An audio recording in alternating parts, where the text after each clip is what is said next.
Factory layout మన Mukunda jewellers వారి నూతన బ్రాంచెస్ ప్రారంభం అతి త్వరలో జూబ్లీ హిల్స్ లో ఫిబ్రవరి 20న, మన వైజాగ్ లో ఫిబ్రవరి 28న విచ్చేయండి. ఓ తండ్రి మృగంలా మారాడు.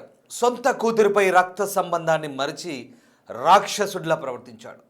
మూగ యువతైన తన కన్న కూతురుతోనే కామవాంఛ తీర్చుకున్నాడు. ఆ మూగ యువతిని బెదిరించి భయపెట్టి అత్యాచారానికి ఒడిగట్టాడు.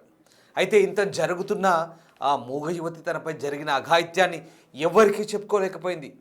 తనలో తానే కుమిలిపోయింది. చివరికి యువతి గర్భం దాల్చడం విషయం పోలీసులకు చేరడంతో అసలు విషయం బయటపడింది. పోలీసుల విచారణలో యువతి తండ్రి పోలీసులను కూడా పక్కదారి పట్టించే ప్రయత్నం చేశాడు.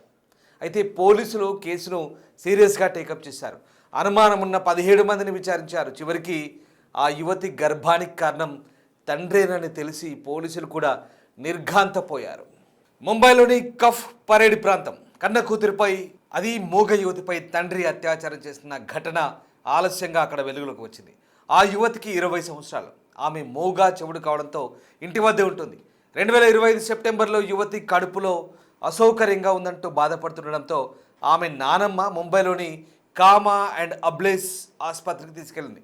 అక్కడ యువతి 5 నెలల గర్భవతి అని తేలింది. దీంతో ఆసుపత్రి వర్గాలు పోలీసులకు సమాచారం ఇచ్చారు. మొదట యువతి సరిగ్గా చెప్పలేకపోవడంతో పోలీసులు ఇబ్బందులు పడ్డారు. ఈ క్రమంలో తన తండ్రిని కూడా పోలీసులు విచారించారు. విచారణ సమయంలో తండ్రి లైంగిక వేధింపుల్ని కొట్టిపారేశారు. పోలీసులను కూడా పక్కదారి పట్టించాడు.